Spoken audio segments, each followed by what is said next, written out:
Hello and welcome to the Last Word on Spurs. Thank you so much for joining us. It is as what we discussed in the group, for post-match reaction to Tottenham Hotspur falling, unfortunately, to Manchester United at Old Trafford. It feels like a familiar line, but it hasn't been over the course of recent years. If you're listening to the show for the first time, and where have you been? We're on iTunes, we're on Spotify, we're on Audio Boom, we're across a range of different audio platforms. We're, of course, on Twitter at Last Word on Spurs. We're on Facebook and Instagram too. And for our wonderful, loyal listeners and viewers, yes, unfortunately, we are also here live on YouTube, giving you, unfortunately, what's been yet another therapy session. We've said that far too often on Last Word on Spurs. Joining me for yet another therapy session, here to hopefully give us some optimism, some hope for the rest of the season. I've got Lee McQueen in the house with me. Lee, Tottenham Hotspur, can you sum that up? Well, look, I mean, I'm not happy about the result, obviously, but it feels like I'm looking quite happy. I'm not. It's just, I mean, I predicted 2-2. So, I can't say it was expected because my prediction was 2-2. But, mate, Ronaldo turns up. Of course he does. Of course he turns up. Ain't been in the side for a couple of weeks. Turns up, and it's all about him. And fair play to him. I think we were too passive in our gameplay. I don't think we played particularly badly. I don't think we were particularly good either. So, I think that shows our level and the difference between the two teams. And I said this on Jamie from Daily Hotspur show before the game. It was a flip of a coin today for me. You look at United's record in the league this year, you look at Tottenham's record in the league this year, it's a flip of a coin. And today they had a world-class striker in Ronaldo, and he was a difference. He was, unfortunately. Now, we have brought back the wonderful... he needs no introduction. He's the voice of Tottenham Hotspur. But alongside that, he's, of course, also on the Early Sports Breakfast, host of TalkSport. Again, GB News, you can catch him on. As I've said, voice of Tottenham Hotspur. We've also got the brilliant Paul Coyte back to review this straight afterwards. Paul, I feel cruel doing this to you because... Go on. You're the one normally that puts the mic in other people's faces straight after half time. Yeah. So you're doing it to me now. Yeah. I got nothing to say, Ricky. I got absolutely nothing to say. That's the first, isn't it? Yeah.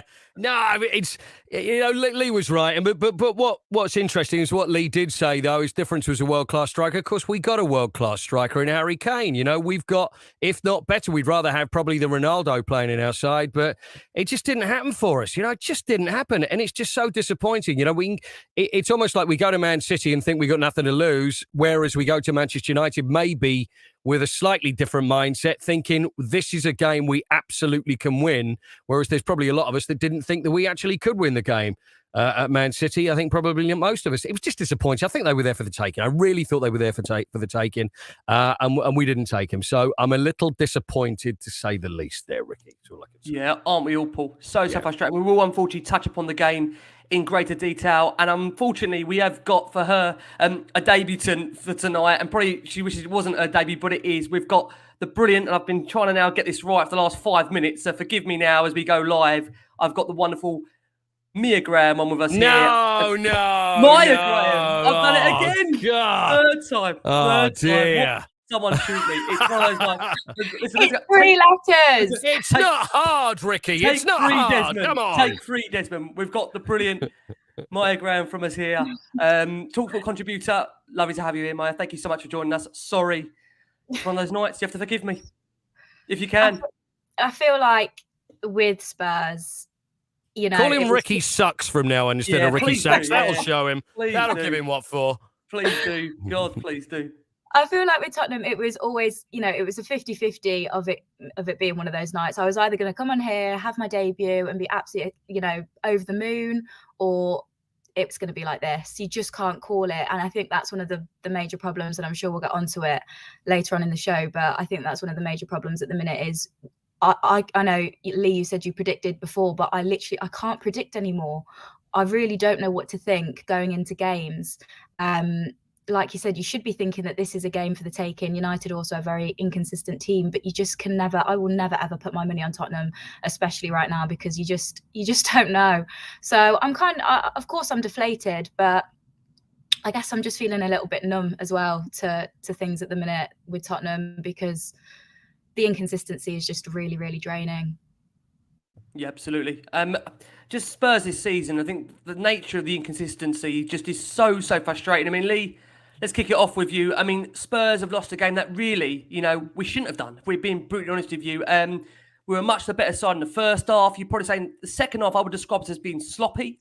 But, if you look at that United team, it was a very flawed side. If you're looking at the 11 and the options they had, of course, listen, Ronaldo, probably the difference on the day and the night itself. But the game was there at 1-1. It was there at 2-2 to go and win it. And Spurs just did not take advantage. It's just so incredibly frustrating.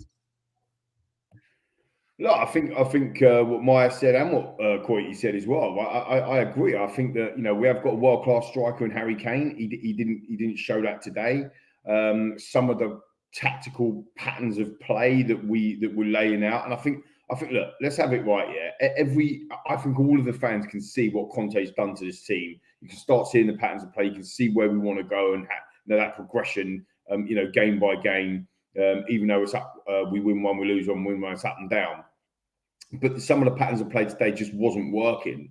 But the defensive side of Manchester United, if we'd have just had, I don't know, like a bit of, dare I say, confidence, a bit of bravery to just step up again and go, I think we could have beaten them. Like, definitely could have beaten them. Like, the way I'm feeling tonight, like sometimes you come away from a defeat and you just think, we were rubbish. We were awful. Like, if you go on Twitter, by the way, that's what's happening right now.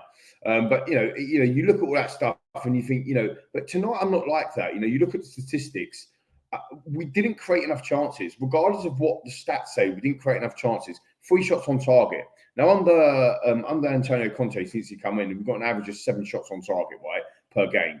And today it was much less than that. We've got 3 shots on target, but we've scored 2. Obviously, one's an own goal, so it don't count as a shot on target for us. But how many clear-cut chances can you think of where you go, actually, we've really troubled the hair out? We had moments in the game, and their moments were better than our moments because they had Cristiano Ronaldo. Better possession than them today. 575 passes against their 443, 58% possession, as I said before. So statistically, yeah, we played okay, but that's all it was. It was okay, and I don't tend to agree with Roy Keane a lot because I think that, well, it annoys me, to be honest, because of the whole Man United thing and Tottenham are soft and this, that, and the other. But he did say tonight, Tottenham are kind of where they are, like, and I agree with him on that. I think like. This is our level. I don't think it was a must not lose game. It wasn't a must win game. For me, it was a must not lose game. And classic Tottenham, we lost. So it is disappointing on that side of things. And, when you talk about top 4 race and all that sort of stuff, look, I'm sure we'll come on to that. But the actual game itself, I just felt that we wasn't, I don't know the word, team. I don't know the word. I think it was just, we played within ourselves. I think if Kane turns up like he did against City, or, I mean, again, criticising Conte, I don't want to do that, but I wouldn't have taken off Decky. I wouldn't have taken him off at all. I think he's one of our best players since he's come to the football club. He's only been here 6 games.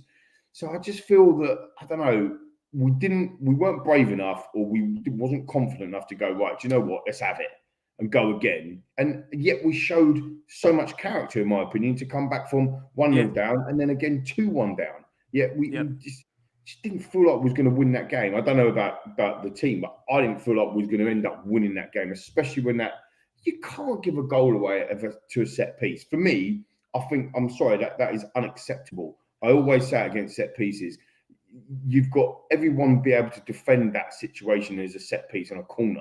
They ain't scored a corner for I don't know, 150 games or something, I think Jay's put in the group. Classic Tottenham, and it was Ronaldo to get his hat-trick. Yeah, Paul, let's come over to you. I mean, it's just, with Spurs, it's a massive blow in terms of the context for top 4. I know many people didn't feel Spurs were even in a top 4 race, but such is the nature of the results: win, lose, win, lose, win, lose. You feel with Spurs they can either keep clean sheets or they just gift teams goals. I mean, just overall, where are the bodies on the line when you feel it's ultimately needed, and even more so, the consistently inconsistent nature of Tottenham is just so frustrating, isn't it? I mean, we've been watching Spurs for a certain amount of years, and probably me more than anybody else. And we're used to the good time. We're used to bad times as well. And we know that there's always something else around the corner, whether it be good, whether it be bad. You never know. That's the inconsistency. That's what the club's built on. You never know what you're going to get. And that's part of the excitement of being a Spurs fan. But I've never known an inconsistency like we've had recently. How we can score 4, then we lose at Middlesbrough, then we beat, well, I mean, I'm not getting the order right, but Man City, and then we lose at Burnley, and then it's just like, what is going on? And I just don't understand it. How 1 minute you can look like world beaters. Okay, some of the opposition that we've played have been poor, and if we look at Everton in the week, they weren't good. So that contributed to the fact that we did score 4 past them. But I just don't understand. I mean, surely, is this within the players? Like I said, the only theory I can think of is like when we're playing teams like Man City, it's almost like you've got nothing to lose. Let's just go out and go for it. And let's just see what we can get. And then we look dangerous when we're hitting them on the break. Whereas Man City, it's almost what does worry me. And it's when Lee said about they playing within themselves, which we've used that phrase quite a few times over the past few years. And it's like, one more pass. Okay, no, I'll give it to you. No, I'll give it to you. No, I'll give it to you. I just want to see him have a go. I really just want to see have a go. And I don't know whether it's fear of making a mistake or whether it's just like, I got to get the ball over to him. But it almost feels like we're seeing too much of that. And then when there is a devil may care, that's when we go for it. And that's when we seem to look our best. It's whether a mental thing, I don't know. I've got to tell you, I mean, I'm here to try and help discuss the game. But when I see that, I'm at a loss because then we've got Brighton in the week. Who knows? We never know what's going to happen. I did say about Brighton the other day. I say 4. I mean, it was 5. I mean, with Everton the other day, I said we could win 5, we could lose 5. You just don't know what you're going to get. It's exciting, absolutely. But, a little more consistency would be great, wouldn't it? Yeah, no, I just think the nature of Spurs, it can become draining, if I'm being honest with you. From one week to the next, you just don't know what kind of Tottenham side is going to turn up.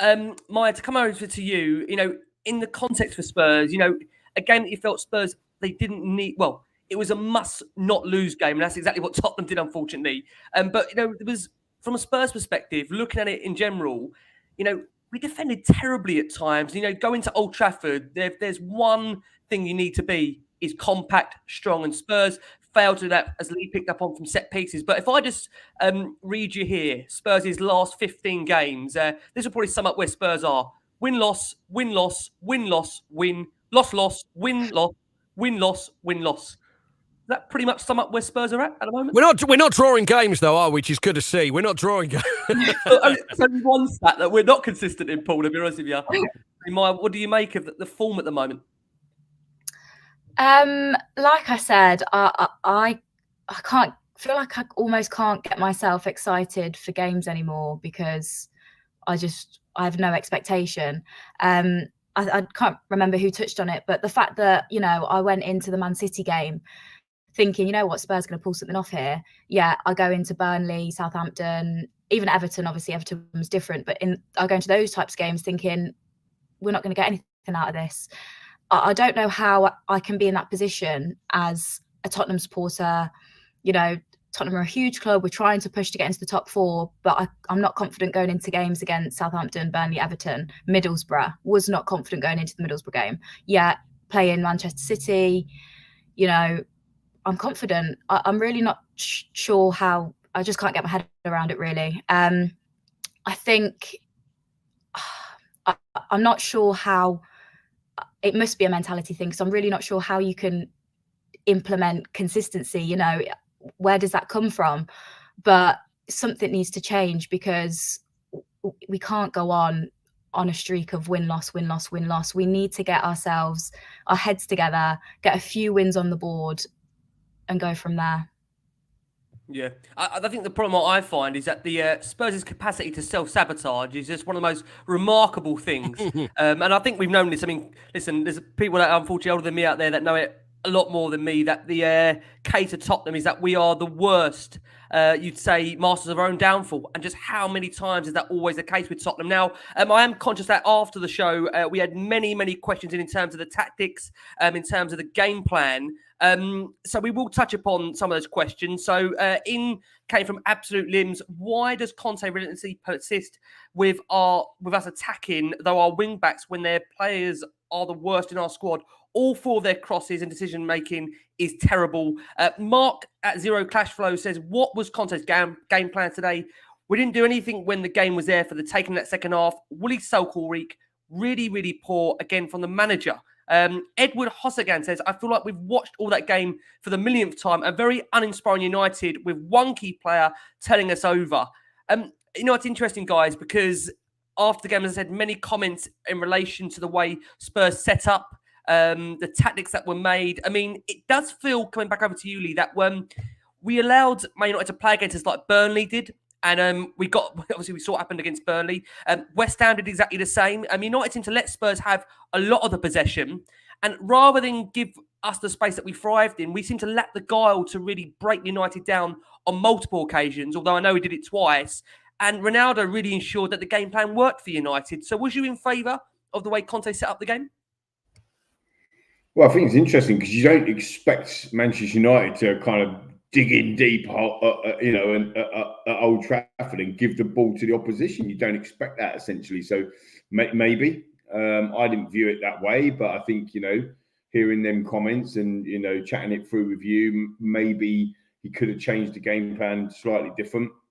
What I would say is that I think our game plan against Middlesbrough was that we would allow them to have the ball. A championship side, I know they were at home, but a championship side in the FA Cup allowed them. So we dropped off and allowed them so we can start getting them. And that didn't work very well. We were absolutely woeful. So I think that I feel a lot more comfortable as a fan watching my team when they've got the ball. I don't know about the rest of the team. I don't know about, the rest of the viewers or the listeners. But for me personally, I feel a lot better. It's weird, actually, because you could have Leeds having more possession than us and we've beaten them 4-0. But actually, we lose today 3-2, but we had 58% of possession, and I felt a bit more comfortable. A bit strange, but that's just maybe me and my weird ways. I didn't have a problem with Conte setting up the way he did. I have to say, I've been raving about Ricky Bentancur. Obviously, I love to call him Ricky because he's your doppelganger. But I didn't think he had a particularly brilliant game today. And the thing that frustrated me the most about the setup or the way Tottenham played, it wasn't necessarily the tactics or the setup, it's how the players actually went out and individually performed as a team. The problem with that for me was they had Matic that come on, I think it's second Premier League game in something like 9 Premier League games. He's about 50. He's older than me, right, on the pitch. And we were enabling him to do stuff that he shouldn't have even had time or essence on the ball. I think that's what I said right at the beginning of the show. I think we were too passive. I don't think necessarily Conte set them up to be passive. But actually, Conte's, after his post-match interview, which, by the way, was very calm for Conte, so he's obviously learned over the last couple of weeks to chill out a bit. But he did actually say that maybe, there was times in the game where you can push. There's times in the game where you need to remember that you shouldn't. And maybe he set that message out in the team. And for me, I just felt like it's not about going gung-ho, right? But it's actually about having a go, like Maya said earlier and Coyte said earlier. You've got to have a go at some stage. I just don't think at any stage of the game we had a go, did we? Maybe I was watching a different game. I just didn't feel like that we had sustained levels of pressure. Did he make loads of saves? Did he? Not really. No, not really. The point is that, if we'd have done that, then I actually think we'd have won the game. I don't think that's the way Conte set the team up. I think that's the players going 76,000. Old Trafford, our record is absolutely abysmal here. Let's have it right. We've beaten Man United in the league, right, in the Premier League, which started in 1992, 10 times. And only 4 of them times have been at Old Trafford. That is absolutely abysmal. I think stuff like that hangs around a team and a football club. Do you think, Lee, if I can ask you, do you think then that even players that are coming in, and if you think how we've had players that have changed around a lot over the past few years, and of course, when this bad run started, none of them were involved in that. Do you really think that is in their mind? I don't know. This is the thing. I don't know whether it's history that's in their mind. It's not like the old Liverpool situation where it'd been 72 years and it's rammed down everybody's throat. Haven't won there for this long. And then it's on their mind. I don't know whether it is. I just can't understand the mentality. It is. It's like often at the end of games, if we have one of these games, we'd often look in the past and think, why did it take until the last 5 minutes until we really went hell for leather? But I didn't even see that today. That didn't happen today, though, either, did it? No, just to interrupt you on that, Paul, but if you look at Spurs' record, I mean, maybe Bar City, but the likes of Liverpool, Chelsea, we do seem to have a mental block, don't we, over those big sides where I know occasionally we've had the result against them, even Arsenal to some degree at the Emirates, was it? I mean, I don't need to remind you guys, it's just one win in however many years there. So that there is definitely something, there's definitely something, isn't there, Paul, about, well, I personally think, about just the mentality of going away to these big grounds and actually believing within the players that they're going to go and get a result. Because it does feel, whenever the pressure is on Tottenham, and we've had obviously those games in hand, like the Wolves and the Southamptons, that we haven't taken advantage of, it does feel more of a mental thing rather than a physical or a tactical ploy. Would you agree? I can see what you're saying, but I still can't understand it. It's like when we went down, went to the Emirates, and the times that we've been there and we've been playing fantastic football and they've been down, and we're thinking, this is the one. And then for some reason, but I honestly, I cannot put my finger on it, whether it is that, I really don't know, because surely there's times when we've gone into these games thinking, absolutely, we're on a high. Is it a difference? Is there sometimes it's overconfidence and sometimes it's under? We need something just in the middle. I really don't know. Or maybe just at the times, a lot of the times we go into these teams because they're bigger clubs and maybe they are actually better than us. At the time, I know it might be controversial to say, but there's a lot of times we've played these big clubs and they have been better. So it wasn't expected that we would win. But we have, it's still frustrating. And I think today is really frustrating for me because I really did fancy it. I mean, all the years, and you think, you know that sometimes they'll come and kick in and kick out the arse, but then they do the other. It works both ways as well. Sometimes when you don't expect it, then they'll do something great. But I just can't put my finger on it. I wonder about Sonny's. Was Sonny wearing trainers today? Well, I mean, it was like dancing on ice today. What was going on there? I could see him at one point. He looked at the boots he was wearing. I mean, he obviously wasn't wearing longer studs. We will come on to Son in a second because Adidas was shitting themselves when they saw that. You know that, don't you? They were like, no, it's not this. I appreciate for many out there, it feels like a bigger piece around Son. So we're going to touch on that in a minute. Maya, to come over to you. Many will probably feel that we're just not brave enough on the ball in our build-up play overall, because when teams let us have it, it does feel that we almost melt. I don't know if you agree with that, because again, this comes down to, I'm seeing the comments here that many are putting it down to the fact that we just don't have quite enough good enough footballers to go and get us results consistently. Do you fall into that camp, or do you fall into the camp that, as we've discussed, it's more of a mental issue with Tottenham going away to some of the bigger clubs? We just can't seem to get those consistent results. I think it's a bit of both, to be honest. I think if you take player for player in some of the positions for Tottenham compared to some of the teams that are above us in the league, the teams that are above us in the league, their players will be better than our players in that certain position. And I also think it's a bit of mentality. I think overall, we look a lot more comfortable out of possession, and we look a lot more braver out of possession when we're ready to counter. And that, for me, is when it looks like we have a game plan. I think when we're allowed to have the ball, build play up, try and transition, for me, it was today sort of epitomised that we weren't brave enough. I think the players in themselves probably weren't sure.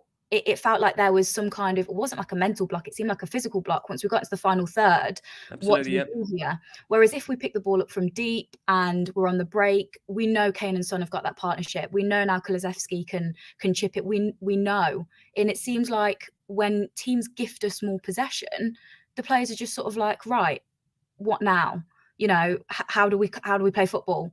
And I feel like we have to be able to adapt, because in games we are going to have more possession, and we're going to have to learn to have a game plan in those occasions, because we can't just rely on only knowing what to do when we pick the ball up from deep and break, because at the minute, that's how I feel we look at our best. And to go on and progress, we need to be able to look at our best in possession, build and play up, and out of possession on the break.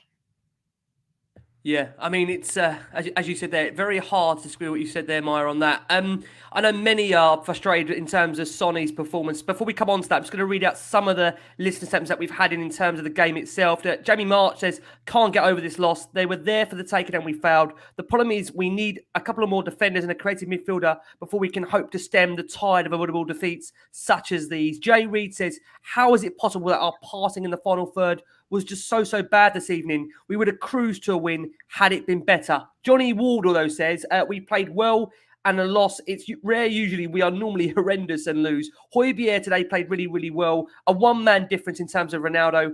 5 points off the top four with 2 games in hand. Let's take this, move forward, as we played very well. Johnny, if you're listening and watching out there, I really want to have whatever you're on. I really do, because that's the positivity of the man. We could all do with some of that. Damien says, why wasn't Son taken off for Bergwijn on 60 minutes? Bergwijn for Son the next game.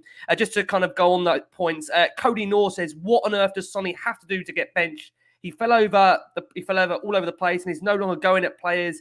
He needs to be benched and Bergwijn deserves a chance. Son was half the reason that we lost today. So, I mean, we'll come on to Son because... Again, I mean, listen, Lee, you are one of Son's biggest defenders, and I think many would probably say, again, on the whole, I can't defend him tonight. Jimmy's told me off in the comments, so I can't defend Son tonight. I have to be horrible to Son because Jimmy said I must do. So, well, no, Lee, honestly, on Son, because again, he's a player that has divided opinion this season. When you look at the stats overall, it would represent that Son has had a very good season for Spurs statistically, but on the pitch, it does feel it's been a quieter season from Son overall. Would you agree? If we're going on the Middlesbrough game, so here's one for Jimmy. I thought it was absolutely woeful. Absolutely his worst game I've ever seen him in a Spurs shirt, Sonny, against Middlesbrough. He was like Bambi on ice that night as well. I think tonight he fell over, I don't know how many times, 4 or 5 times in key positions, key times, key area. Nice one, Jimmy. He's fighting back. I'm only pulling your leg. I think with Jimmy, I think with Sonny, I find it difficult to criticise him because for massive games, this bloke turns up. He turns up for us. Big moments. Like Ronaldo turned up for United tonight. Sonny's done that for us in the past. He's also our top goal scorer at the football club this season. He's also 4th in the Premier League goal scoring charts this season already. So I find it difficult to criticise him. Did he have a really good game today? No. I think, and this is the best way that I can, I suppose, summarise with Sonny. When he's in behind, he can have an amazing game. I said this on Jamie's show before the game. If against teams that sit in, what Sonny needs to do is adapt his game. Instead of going, I'm going to run in behind, he needs to kind of get the ball at his feet and run at people, like he did for the Puskas goal against Burnley. Was it last season, where he took, he just ran through basically the whole team, didn't he, and scored. I think when Sonny has too much time to think about what he's going to do, I don't know, passing by. I think this guy is on instinct all the time. It has to be quick. So when the team's playing slower, more passive, more lethargic, I think he struggles. When the team is like, if Kane pings him and over the top ball and he's onto it, it's just instinctive and it's fast. There was a couple of decisions that he made tonight, a couple of decisions that Kane made tonight that you kind of go, wow, if that was quicker, if that was instinctive, that might have been in the back of the net. So I don't want to criticise him because, I love him, right? I love him. He's one of my favourite players at Tottenham. But he didn't have a fantastic game tonight. I think, and some people are making this in the comments as well, when you're talking about world-class strikers or world-class forwards or world-class players, and I know Frankie Major, one of our own, he makes his point quite a lot in our group as well, and Crackers, to be fair, is they step up in moments like today, like Ronaldo did. And actually, we needed a Son and a Kane to really do what, like they did, to be fair, against Man City, like Kane did against Man City, or like they did against Leeds, for example, and they weren't quite at it tonight. But I don't think we need to be like Antonio Conte in 1 week or actually like the team, right? We're like, so we love Sonny, and then the next week we hate Sonny, and we love Sonny. So I think it's a case of, is he immune to criticism? No. Did he have a good game today? No. But in the grand scheme of things, is he one of our best players? Yes. And actually, we should we should get behind him rather than have a go at him. Yeah, I mean, Paul, let's come over to you. I mean, listen, there'll be many out there that are still struggling to understand how Son stayed on after Kulusevski. But, I mean, overall, it was more of a quiet performance from Son. I mean, he wasted a big chance near the hour mark and, you know, the low unmarked shot wide of goal. He slipped, as you mentioned, reference Paul, on a couple of occasions. Do you think it's just a lack of confidence from Son, or is there anything more there for you? No, I do think there is a slight lack of confidence. I think this is probably he's going through a slight drought at the moment. Even one of the telling things for me, strangely, was that Man City game where he laid the ball off, where we scored. It was Kulusevski, wasn't it, that scored it? If it was a year ago, he would have shot. He would have had a shot there. There's no question about that. And although, yes, it worked out great because we got a goal, it did make me think he's maybe thinking about this too much. And I think Lee's right. And I love Sonny, and I'm never one of these that say, he should come off, because we've had players in our history where they've not done anything for 89 minutes. And I love a player that then is capable of doing something at any point. And even though he's out of form, I still think Sonny is one of those players where something could happen. He could actually manage to do something. Unfortunately, it didn't happen today. And he's not playing as good as he can. But again, players players come in and out of form. It's the old class, and, it's the old phrase about, the class is permanent and form is, and all that stuff. Yeah. And I think that's what he's going through at the moment. I don't think it's a matter of thinking, well, he's got to come off. Is Bergwijn a better option than Sonny? Okay, it's another option. Maybe could have brought him in a little earlier. It's arguable. Would it have made a difference? Possibly, possibly not. But I'm still a huge Sonny fan. I don't like because he always gives everything for the club, and I'll never knock him. But if he's going through a little, just a bad run of form, he is. But there's still something possible from him. So I'm with Lee when it comes to Sonny. I won't have a bad word said about him. Yeah, it's interesting. Maya, to come over to you. I mean, Son, almost like Spurs Twitter. The reaction to Son every week is almost up and down, up and down. 1 week he's great, 1 week he's not so great. Is there a balance in the middle there? Is it down to confidence? Is it down to, again, in those big games, Sonny stepping up? Because we've got to be honest and say that Sonny has stepped up against City on numerous occasions, you would add. I mean, there's many games. Liverpool, he's had good games against Liverpool in the past.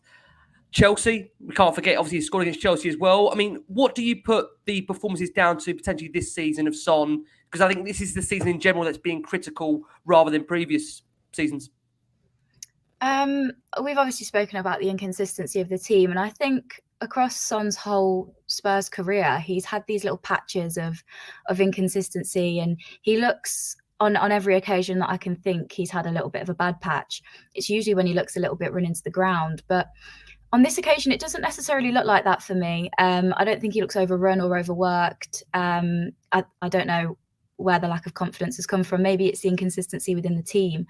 But I completely agree with what's been said before, that, he's been an incredible servant to the club, and he has something that Lucas Moura, Steven Bergwijn, I mean, I haven't seen it yet. He's only been here a month or so from Kulusevski, but we know he has something where he can deliver.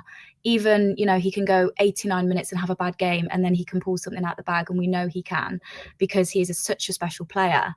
And I think Lee made a great point and it refers back to what I said in my previous point of us as a team adapting our style of play in and out of possession. I think the same with Son. I think at the minute it's looking a little bit like a one-trick pony. Don't get me wrong, it's an amazing one trick. Him running in behind, his link-up play with Kane, it's incredible. And it's worked for us so many times, especially under Jose. But I think now we have to see Son sort of evolve into... Don't take away that side of his game, because he's absolutely brilliant at it. But if we're going to adapt as a team to be able to play better in possession, he also needs to work on his game in playing better with the ball at his feet, because we know he's great with the ball not at his feet and making that run. But I think that confidence might start to kick in as well when he starts to, get his head up and have a bit of a run. I see Lucas Moura do it all the time. Don't get me wrong, 6 or 7 times out of 10 he loses the ball, but he has that confidence to just pick the ball up and run. And I believe Son is 10 times the player Lucas Moura is. So if he just, has a little bit more confidence, and it comes back to the bravery, a little bit more bravery, we can really, really get something out of him. I really hope it's soon. Yeah. Well, listen, comments, Groom, you go for it, Lee. Yeah. Come off the back of that as well, because I think that, coming back to that speed and that having that ability to think too long or too quick and that type of stuff. And I think that if you think about when Son is absolutely devastating, it's when he's either in behind, like we've talked about, like breaking that line, or it's instinctive passing that gets him the ball. He's off, and it's bang, bang, bang, bang, bang, 1-2-2 touch football, and then we're in. And I can't remember, and I might be having a laugh here, but I can't remember one time today during that entire 94 minutes that Tottenham did that at all today. I can remember a lot of the times against Everton. Yep. To be fair, and we're in tight spaces, and I said this last week, and I say it again. What I'm really impressed with, even with Hugo Lloris, because we know about his distribution, is I don't feel that panicky anymore when we're passing the ball out like 2 meters or 3 yards. And I'm thinking, now before when we were trying to do this, I'm thinking this is terrible. We're going to make a mistake. But Conte's got that in there, and actually we seem to get out of tight situations or beat the press, so to speak, much better now. And that can only benefit the likes of Son, Kane, Decky, these types of individuals. But we wasn't doing that today quick enough. And I think that, coming back to the Son point that we've all been making, is that's when he has a good enough game. For me, it's just instinctive. It's bang, it's there. And he just wasn't doing that tonight. No, I'm not sticking up for Son again, but we didn't do that at all. I mean, you could double that at Kane today. Kane dropped back so many times to start being a quarterback, like his idol's in the crowd. Do you know what I mean? Brady, and it was Ronaldo that got all the headlines. And Kane, a lot of time, comes up and says, "I want to be like Messi or Ronaldo." Well, you were the apprentice tonight, mate, because Ronaldo stepped up, and unfortunately, Kane didn't. Yeah, absolutely. What we will do for our listeners on audio, we are going to go for our first break of the show. You are going to hear from Antonio Conte, who gives you his thoughts on today's game. And that is where we're turning our attentions to next year to our live audience. So thank you so much for joining us for a Saturday night special. Nothing special about that result, unfortunately. So thank you for joining us for the therapy. Paul, there is obviously lots of speculation around Antonio Conte's long-term future at the club. I just want to touch upon his post-match comments that have just obviously been released in the last half an hour or so. So after the game, he says, the team is improving, scoring a lot of goals. At the same time, we have to use experience and manage the game better. I have to try and change the situation by working a lot. He says, every day I like to go to the training ground to work with these players. I'm having a fantastic experience for sure. A different situation at Tottenham to my past. In the past, I fought for trophies. I fought to win trophies, but this is a new challenge to me. He says, I have patience. I like to work. I like what we're doing. At the same time, I don't want to lose my ambition. This must be very clear to everybody. I repeat that I hope we are in the same way. What do you take out of those comments for you, Paul? Do you think, I mean, listen, it's difficult to judge, man. Do you think he'll be here next season, Paul, in all honesty? Yes, I do. I think it depends on the transfer window. I think we all know that that's going to make a difference. It's interesting, his comments, because basically what it sounds like he's saying is every club I've gone to, I'm expected to win straight away. I've got the players I need. I've got the quality I need, and I'm always going to challenge. Whereas at the moment, I'm just reading between the lines from just what you said. It almost sounds like, well, I know that the players probably are not up to the standard of what I'm used to. We're not going to win anything this year. So therefore, it's more of a project, and it's something that I'm going to enjoy because it's something I've not done before. Whereas the rewards, maybe, as far as he's concerned, are going to be greater if he actually manages to do something at Spurs and sticks around. And I think he knows that. It will prove what a true great manager he possibly is. Because people are always going to point fingers at managers like him going, oh, yeah, well, you're going to Juve. You've been at Chelsea. You've always had everything. You've had everything there. Anybody could manage them and anybody could win anything. Whereas maybe at the back of his mind, I just wonder whether this is something that's been sold to him in the first place, or whether he's susceptible to someone saying, whether it be Daniel or anybody at the club, you will be seen as one of the greats. If you can do it here, if you can do it with what we have, that will show everybody how great a manager you are. And then you've actually managed to succeed where others haven't. So maybe that's something that's within him that's thinking, hang on, maybe I can do this here. But he is going to need some help along the way, and he knows that. But the thing is, it's how much he's spent and how good the players are that come in, what choices he has. That's where we're going to tell whether he actually sticks around or not. Because it's never going to be, I don't think, however, if things don't work out, he's never going to be sacked. That's just not a question. I just can't see as that's ever going to be a question. It's just a matter of whether he is going to stick around for the long run. So we'll see what happens. You know, I expect that he will be next season. And I'm hoping, of course, like we all are, that he gets what he wants and then things start going in the right direction. But I do wonder whether that is on his mind, though. I will be a truly great manager if I can manage to do something here. Yeah, many people agreeing and echoing what you're saying there in the comments. Mike, coming around to you, Conte was asked about the inconsistency, and he said, what is happening? I'm the first to tell you all that if we want to be competitive to improve your level, you have to try to work a lot. This team needs to work a lot on many aspects. At the same time, you have to be stable to keep good results in every moment. Instead, we are doing up and down. Again, actually also points to the case that with regards to Son and the team's form, he says, as well as the team needs time, players needs time as well. He says, I want to push my players. Our ambition has to be very close to the top four. We need to have a target to give us emotion and push ourselves. I mean, listen, he's come out and he's bullish, isn't he, Maya? I mean, what do you personally feel the future does hold for Antonio Conte? So I think he'll stay. I think he'll be here next season. I think, first of all, I can't remember which game it was after when he came out in his interview. And he spoke and the media were all over him about, you know, he's not happy. Is he going? I can't remember what game it was Burnley. after. Is it Burnley? The game after Burnley where he looked very frustrated. Yeah. And he's definitely had a bit of a slap on the wrist and some media training because his tone has changed a lot in a very short space of time. I also think he's a very, very clever man. This is a man who's won numerous trophies. He knows he knew what he was walking into. You know, he did his homework. He didn't even have to do his homework. You know, he knew about Tottenham. He knew about the squad that he was inheriting. He knew about previous managers and the time that they had. He knew what he was walking into. I think with any team, and probably especially a team like Tottenham, it takes a lot for a team to get where a manager wants them to be. I think it takes even more for them to then stay at that level and stay consistent. So things take time. Even getting to that level will take a long time. And then proving to stay consistent will take even more time. I think, you know, he had an okay January transfer window. Probably, I think the main thing about that was shifting the deadwood. Obviously, I think he would have preferred to have a bit more in, but that's January. I think summer will tell a lot.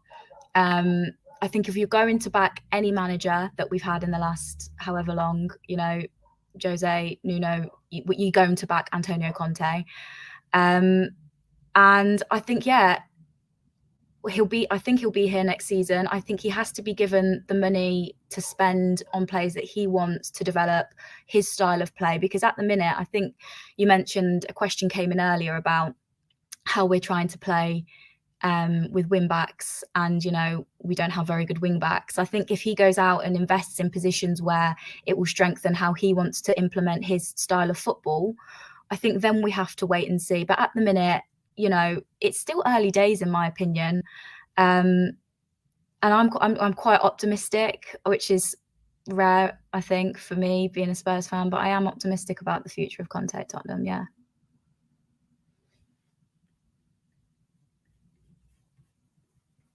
Was that like a moment of silence there that we're all stunned? I think Rick's frozen. Look, Rick's frozen. I'm not surprised, Maya. After that, I think look at Ricky. Look, it's amazing. There's a lot of talking in the comments about statues. Rick is a statue. Look at that. Look, you know, but you know what he's chosen his most handsome stare though. Look, he's now disappeared entirely. He's left up to the. We're now driving, Paul. Maya. We're now driving. Like what is going on here? So let's just coming back on that point actually with regards to kind of Conte and putting my I suppose spin on it. I love my stats. I love the blue book, right? So I'm looking in the blue book at the moment, 2014-15 season. It was a summer where we signed Maurizio Pochettino, who had a fantastic time at Southampton. Some people wanted him. A lot of people didn't. I personally didn't. I wanted Rafa Benitez that year. And I actually went on your I went on Adrian Dunham's show actually on TalkSport, went on your radio stations, and I vented saying, we need a winner, we don't need a yes man. Yep. How wrong was I? I love being wrong because Pochettino obviously was amazing, but that season was so up and down. I mean, you look at the record that we actually did. We lost 12 games that season. We were losing to the likes of West Brom, losing to the likes of Stoke City. But then we were winning and so on and so forth. Oh, I'm at the wheel. Winning and so on and so forth again as well. And so that was a real up and down season under Poch. And then look what happened the season after. Literally, the season after, we challenged for that title against Leicester in the 15-16 season. So I'm not saying that it's the same, and I'm not saying that we're close to challenging like Man City and Liverpool because they are streets ahead of us, but football goes around in cycles, and unfortunately for Tottenham, and it is Tottenham, and we're all Tottenham fans, right? Unfortunately for Tottenham, we missed our winning cycle, the cycle that we should have won, the cycle that we should have won the Champions League or won the couple of trophies or won the league during that 5.5 years tenure of Poch. We missed that cycle. So what we've had to do, we've had to go again. And we've had a real issue with coming back that quick. I mean, there's lots of comments like, we ain't got time. We need to. This is part of the problem. The part of the problem is we are so, and I'm going to use a word, so forgive me, and if there's rival fans, they're going to be laughing at me, but we are so desperate. We are so desperate to win something. We're so desperate for success. Yeah. We're so desperate to be back up there that we haven't got time to have this up and down season.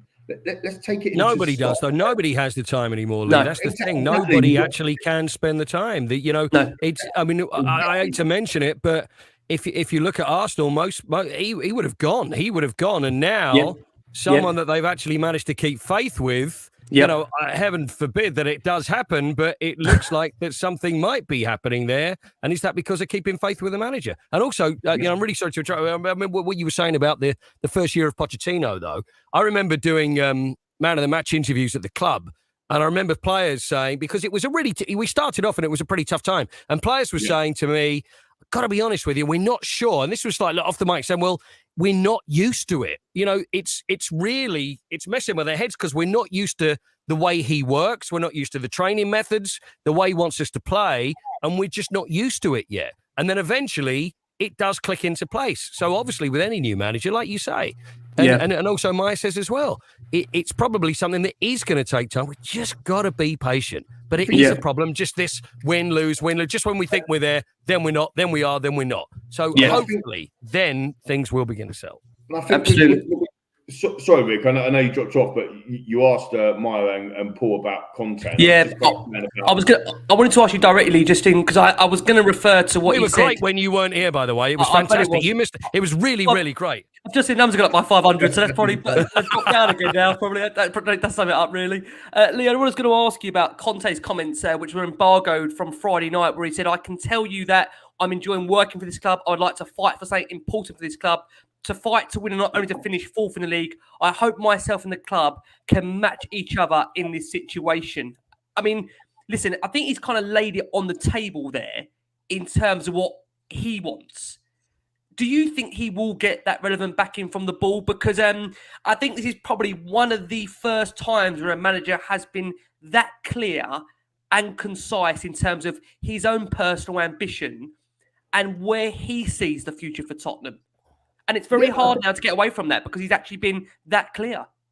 But again, I agree with what Maya said and what Paul said earlier about, he's a clever man, right? He walked into this job with his eyes wide open, and so did Levy. Like Levy appointed him, Paratici and Daniel appointed him with both of their eyes wide open. They know they're not getting a loser. I don't understand why people get criticised. When he talks about ambition, that's a really good thing to have in our football club. When Poch first came in, he talked about, I'm not interested in finishing above Arsenal. That's too low for me. I'm interested in winning the big trophies. This got us all believing. We were like, wow, what's happening to our football club? We've never had this before. Now when Conte says it, we're like, he's going to leave. He's walking. I just don't get it. Like, where's he going to go? I'll put that out there now, and you can retweet this and you can at me as well. Where's he going to go? He ain't going to Chelsea. He ain't going to City. He ain't going to United because Gary Neville and the rest of that crew has already openly said he's not wanted at United. And Not he the ain't going profile, apparently, they say. Out of them clubs in the Premier League, is it the best possible club he can be at the Premier League, right? So let's park that one. He ain't going to PSG. No, he's not, Rob. He ain't going to PSG. Why would he go to PSG? Zidane go PSG. Zidane, from Paris, he goes to PSG, but he could potentially go to PSG. He ain't going to Madrid. Ancelotti's about to win the Champions League with him or the La Liga. He's not going to Barcelona because they've got their prodigal son, Xavi, as their manager. Like, he ain't going to Dortmund because Nagelsmann is a long-term project, for Bayern Munich. So, so he goes back to Italy. Inter Milan are currently top of the table. I'm not saying he can't get a job. I'm saying, why is it all about, he's going to leave? Like, I'm fed up with hearing these different comments and media or Twitter or, whatever, putting a different spin on it. The fact of the matter is, he signed a contract. He's here. He's working hard. Like the comment said earlier, I can't remember who said it. It might have been Spurs Live, actually. If he walks away, he's quit. He's a quitter. You can't do that. So the job's hard. And you get better when you step outside your comfort zone. So he stepped outside it, get the job done. It's a hard job. Yeah. But I think it's back to what Paul says, the guy could be a legend.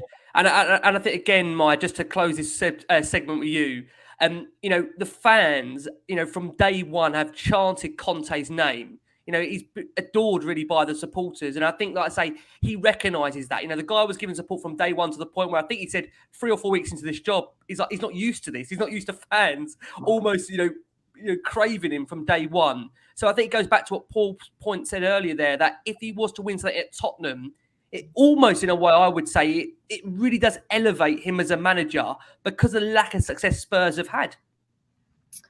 Yeah, I think whoever wins something at Tottenham next, my fingers are crossed that it is Antonio Conte, but whoever can pull that job off, because it looks like an absolute mountain, they will go down. They will be an absolute legend because, I mean, it's a horrible word to use, but you're rightly, like, we're desperate. Us as fans, we feel like we've been deprived of silver. I mean, I'm 23 years of age, so you can imagine how old I was the last time I saw Spurs lift a trophy.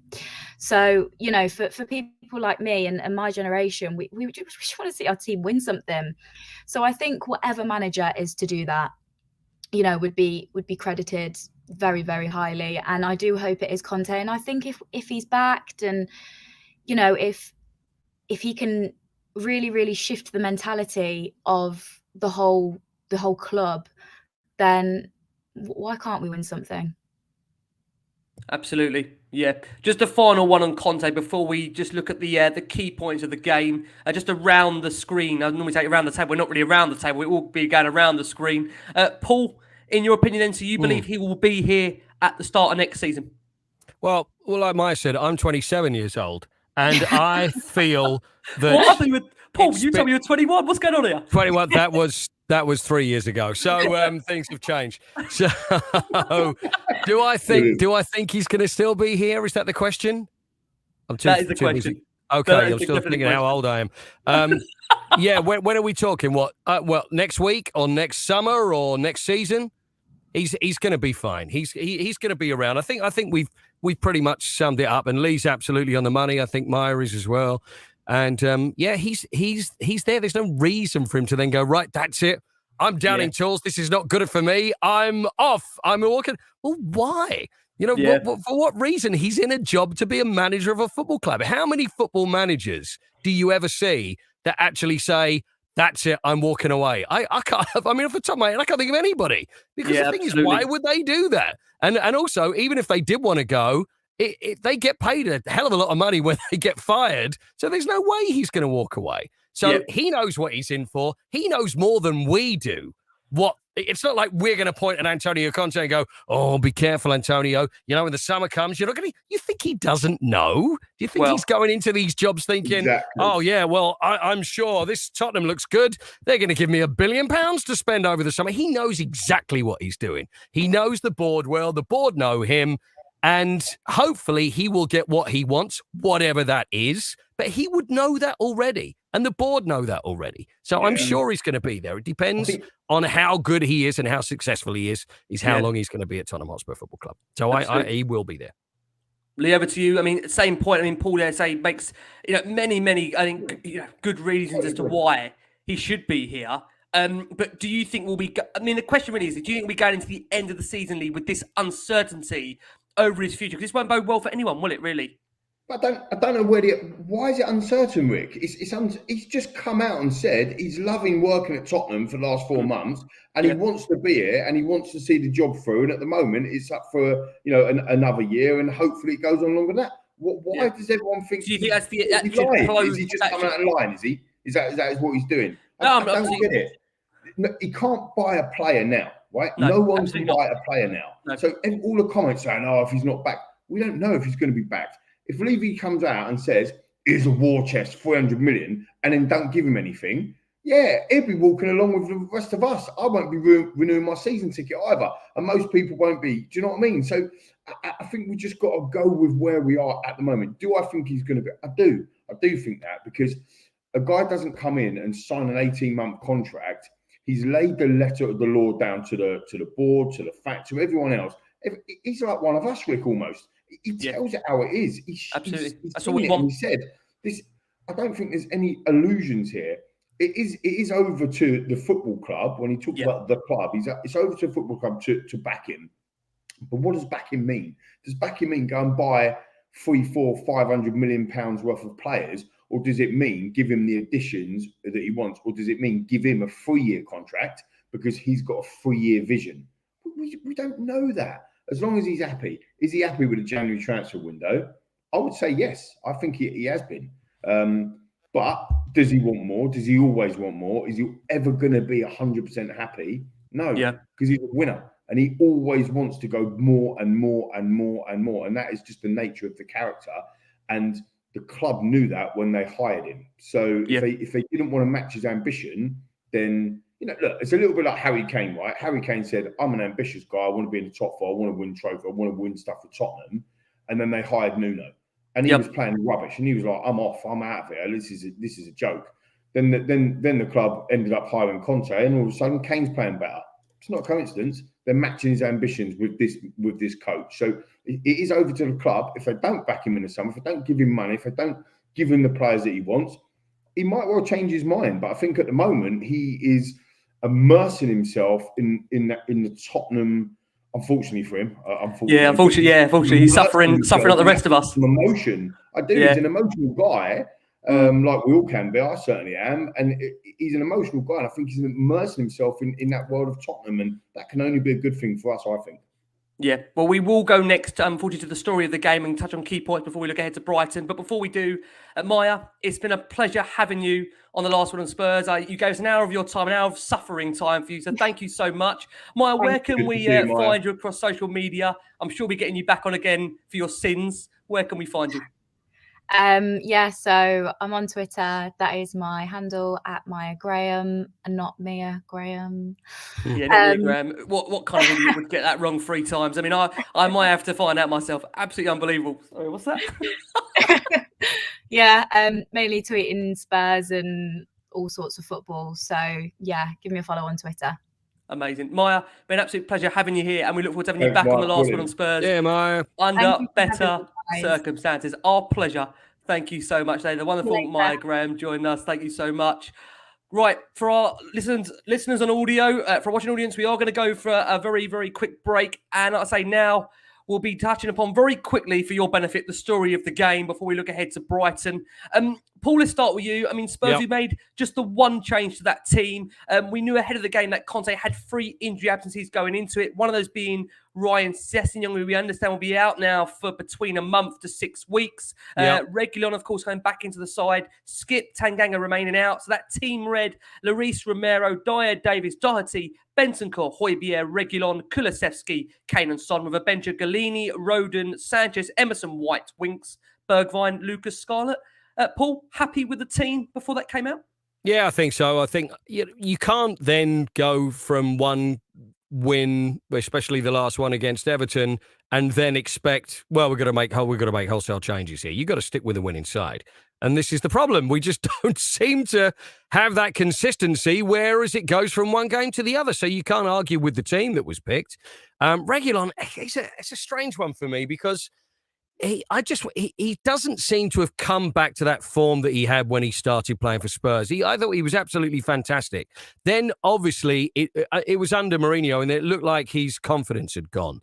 It's slowly building, but I'm still not completely convinced. I don't know whether I say convinced. I mean, the choices we've got, it's playing in that position it's a tricky one to call. And I don't want to call anybody out, but I don't know. What do you make on how Sergio Reggie's been? I mean, it's. Every time I think he looks like he's coming back again and and then we seem to take another step back again. But then again, that pretty much sums up the team recently. It's funny. I mean, I find Reguilon to be... Go on, Lee. Over to you. You go for it. Sorry, Rick, to interrupt you, because I want to get your views as well, because the host sometimes don't get to do it. So what's your view? Thankfully, I don't. No, what's your view on Reguilon? What was you about to say, mate? I mean, I just think for me, Reguilon, like Spurs, is just so incredibly inconsistent. And I think, for Spurs generally, when we paid for Reguilon, I think there was this big expectation that he was going to be the player that we had at Kyle Walker on the other side of the pitch. A player that was going to be very, very pacey, would be able to create chances for us. But with Reguilon in general, I just think defensively, there's a question mark. I think going forward, there's just not enough. I mean, just overall, the package for me, when you're looking to what was going to be, Spurs' primary at number one fullback, for me, there's just not enough there. I think even his control of the ball at times is quite suspect. So I'll be honest with you, disappointed. But what I would say on Reguilon is that, has he really had a consistent manager at Spurs to work with? Jose, Conte had to some degree. I think Conte, as we know, is so good at getting the best out of fullbacks. I would still, I think, give him time under Conte, if he is here next season, to work with him. Because I still feel there's a player in there, but the same way I feel there's a player in Sessegnon. But it's just, there's glimpses that there could be a player there. But overall, haven't quite seen enough from him, Lee. What do you reckon? I think we're a bit harsh. I've got to be honest with you. Again, I'll probably get pelters in the comments, but feel free. But I always compare Antonio Conte's Chelsea the first season with where we are today, because I think it's a good comparison. I can't get the stats first and foremost with his Italian team, so it's easy on the Premier League. And also, obviously, won the league. So they won the Premier League this year. So you'd expect them to be miles ahead on that situation. Richard, need Ziga back. Yeah, Ziga, Christian Ziga, mate. He was quality at free kicks. Maybe for the free kicks, Richard. Manchester United at White Hart Lane, and we was 3-0 up at half time. We still lost 5-3. Classic Tottenham. Andy Cole scored within about 2 minutes of the restart. I remember that. Look, the point about Reguilon, right, is he's made 21 appearances this season in the Premier League. He scored 2 goals. He's got 3 assists.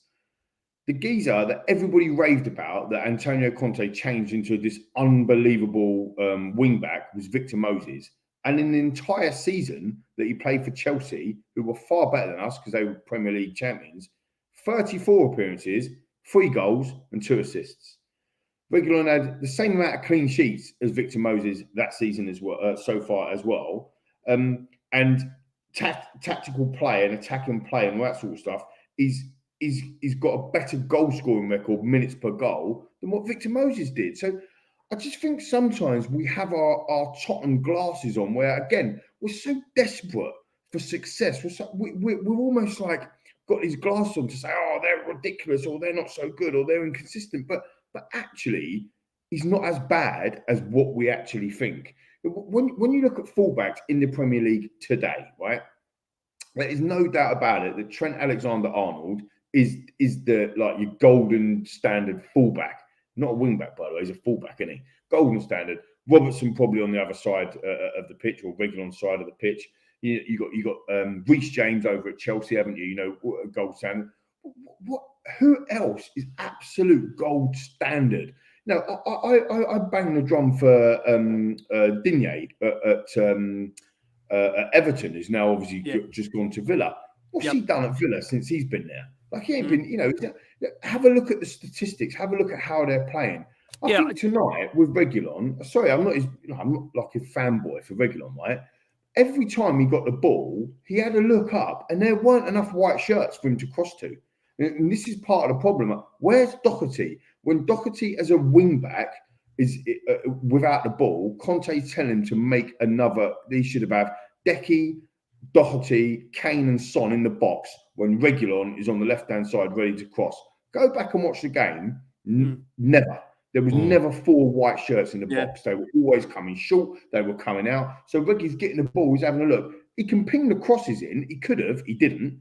But they would have gone nowhere. And when he did ping the crosses in, they didn't go anywhere. So I just feel that he did have a brilliant game. But I don't think he's that bad either. Yeah, but hold on, we haven't said that though, Lee. I mean, I haven't said that. I don't think Ricky said that. I mean, certainly, there's no way that I would. Some of the comments in it. Oh, the comment, yeah. Okay. But again, I think we have to. I think with the comments, I mean, naturally, because we record straight after. I mean, there is that sense of course, we're all angry, we're all frustrated, we all want more. I mean, Paul, let's get your thoughts on the fullbacks. I mean, Reguilon, as I said, for me, he's very, indecisive in attack. I mean, he made a good challenge at the end to deny Sancho in front of goal, but you do want him to, cause more problems to teams' defences. And then when you look at Doherty, I mean, to be fair, he showed some nice touches early on, including that one that we, fed into Bentancur's passing. But you do feel he could have done more to deny Ronaldo for that third goal. I mean, overall, Paul, Gary Neville was highly critical of Spurs in terms of their fullbacks. He felt that's one of the areas that Spurs have to improve if they are going to become, I saw that can eventually compete. Do you share that view with Gary Neville? Yeah, I do. I do share that. I think it's because if we think of, we don't want to go back to Rose and we don't want to go back to Kyle Walker as well. But of course, it was terrific then. And then we're still trying to replace them. And it's, Doherty, I think there's a lot of us that have looked at him and thought, and I think probably even he's looked at him and thought, but the last couple of games, I'm thinking, look, there maybe is a player in there. And I'm completely positive. I'm always going to be positive towards Spurs players and think, look, there's always going to be something and, let's get behind them. And I'm certainly never going to be one of these that's going to start slagging players off. Because it's counterproductive. Of course, we can do whatever we want because we pay money and we can watch football and you can say what you want. But as far as they're concerned, Doherty, the jury's still out. Even for me, Sessegnon, the jury's still out as well. It's those fullbacks. It is tricky, but it's obviously what Conte wants to work with. What's he going to do? Is that where he's going to replace? It's for me. I want to see some creativity in the middle. That's what I want to see more than anything else. I just think it's what the great sides that I saw growing up and that I've seen over the years that were built on. It's just that we need someone. We need a creator. We need someone in the middle that's going to be spraying the ball, someone that can pick out a pass. There's too many workmen in there, and we look at Højbjerg. Yeah, he can put a good ball in every now and again, but he's not that player. No. And I know that's not his job, but we don't have that player. That's what I'd really love to see. Absolutely. I mean, with the wing backs being so important in this system, just covering off on the wing and Conte's system in general, of course, you have to say. Conte's system in general, everyone says it. He says it himself. Enough. Very important. Very important. If all we're talking about from a wing back perspective is attacking, almost forget going back the other way. It's an attacking piece. Then would you not look at maybe putting Steven Bergwijn as a wing back now? Sess's I mean, or Kulusevski's an option. Because they sit there. When you look at the setup of 3-4-3, yes, I know they're wing backs, but they are basically midfield, isn't it? Like, let's be honest about it. How much defending do they actually do? If you've got 2 holding players and a back 3. When you haven't got the ball, typically we go to a back 5, a 4. It's like a 5-4-1 in it without the ball, and then it should almost be a 3-2-5, 3-2-4, 3-2-5 when we've got the ball. So attacking wise, do you think that because they've been schooled by Jose Mourinho as well, like both Bergwijn and Lucas Moura, always tracking back, and schooled him for 18 months doing that? Would you give that a go, Paul or Ricky? Would you give them attacking mind? Because he, like I said earlier, he did it with Moses. Moses was a genuine winger. He made him a wing back. So why make defenders forwards? Maybe make the forwards defenders. I would be amazed, Lee, if he hasn't already tried that in training. Bearing in mind how long he's been here, I would be sure on that, because I think that if he genuinely felt, I mean, like you said, we've seen it at Chelsea with Moses, we saw it at Inter with Ashley Young, and if he genuinely felt, I think that he could get the most out of likes of Lucas Moura, Steven Bergwijn, even Kulusevski's just come in as a fullback. I think he would try it. I mean, Paul, very quick on that. What do you reckon, Paul? I'm with you. I mean, I could give my views and sort of think, well, it could be this. I really don't know. I really, honestly don't know. I'm sort of with you, Ricky. I think there's a lot that's going on in his mind. Absolutely. Or whether he's actually thinking, are these the players? Is it worth me sticking with? Is it worth me actually going, I want you to do this, this, and this? Because he probably looks at the players and thinks, I know whether you can do this or whether you can't. So it's really the summer that we're going to work out what's going to happen with Antonio Conte, I think. Yeah, I totally agree. Guys, we're going to briefly touch upon some of the key points of that game. Now, early on, there was a handball appeal against Dyer, which kind of brought back memories of Newcastle United away, or home, should I say, last season. But I think that wasn't given. Didn't take United too long, though. Ronaldo with an absolute screamer. Lloris had no chance. There's probably I don't know. Hold on. Do you think this might be controversial? You think Lloris could have done that? I'm probably going to get a nightmare of abuse for this. We're all going for it. He did go from a standing start, didn't he? I mean, was it that quick? Was it stoppable? Or am I just being ridiculous here? For me, I was frustrated at the lack of closing down. Almost, Ronaldo is without a doubt one of the. I should have moved up. Yeah, one of the greatest finishers in world football, who's got always a goal on him against Spurs. Brilliant from long distance. We just think, Joe, we'll let him have the whole. He had like 2 or 3 touches, and if you watch it from behind, it's like, okay, I can move here, I can move here. And Eric, bless him, he's got his hands behind his back. Yeah, I'm not worried about that. Yeah. You're not even in the box. Just move forward and close him down, because it was pretty much a free hit, wasn't it? The invitation to allow Cristiano Ronaldo, whose record against Tottenham, unfortunately, I will come on to shortly, is just quite remarkable. Almost saying, "Shoot at me." It was asking for trouble. But subsequently, Spurs did get themselves level with a penalty for Harry Kane, who put it away. To be fair, Harry Kane. I must say, Kane in front of goal now from the spot. He's just so cold, isn't he? It's a beautiful penalty. Wonderful penalty, to be fair to Kane. Beautiful. Before we do lose that sight with Kane, he's now scored 8 goals in his last 10 appearances.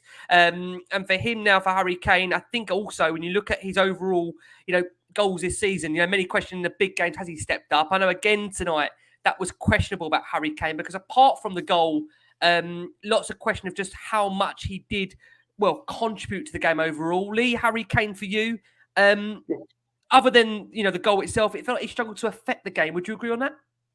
Yeah, I do. But before we go on a narrative on Kane quickly, I just want to say on Kane, that is his 94th away goal in the Premier League. Yep. And that is a record equal in 94th goal with Wayne Rooney. So again, Ronaldo will get all the headlines, and rightly so, because he's just literally a genius. But Harry Kane tonight is the only other Premier League player alongside Wayne Rooney to score 94 away goals in the Premier League, which I think is. And he's up to 5th now overall, isn't he, in the Premier League charts? One of our own, and up to 5th, as you say, in the charts. But that 8 goals in last 10 appearances as well. Will get sideswiped because of what Ronaldo did. But he was quiet tonight. Yeah, he got his goal. Never in doubt.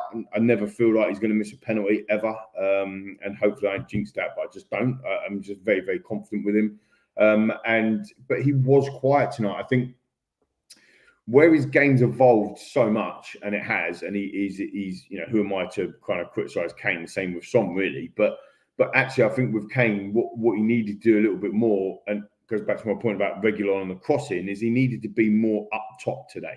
He needed to go up against, let's be honest, Maguire, who also scored an own goal tonight as well. He ain't been the best all season. No. He needed to feel like he had a real tough game today. And I don't think Maguire or Varane comes off that pitch tonight thinking that he's had a really tough game. And for me, that's down because Kane was dropping deeper and doing things. But again, that's probably indicative of where we are as a team, lads, listeners, viewers. I don't know if you agree. Yeah. Actually, there's no, as Coyte said earlier, there's no creativity in that midfield. So Kane has to come back to be that creative person. Yep. And that's why when people were saying before in the close season, myself and Jason McGovern for sure were really championing going by Danny Ings. and in the end, Villa got him for 25 million, under the radar. Yeah. People were saying, "Oh, how would he play with Kane?" For me, that's where you would play, because you'd still have like a focal point up top when Kane's coming back to do his stuff. So I think tonight we needed that focal point, but the problem is that we didn't have the doing his stuff as well, because you can't have Kane in two different positions. So he didn't have his best game tonight, and he needed to run the show. He needed to puff his chest out, look at Tom Brady, his hero, have a look at Ronaldo and say, "I'm having this tonight. Who wants it? I'm having it." Because Ronaldo did it. Let's be brutally absolutely honest. Yeah, I mean, listen, that's what leaders do. That's what the big players do. They step up and they deliver.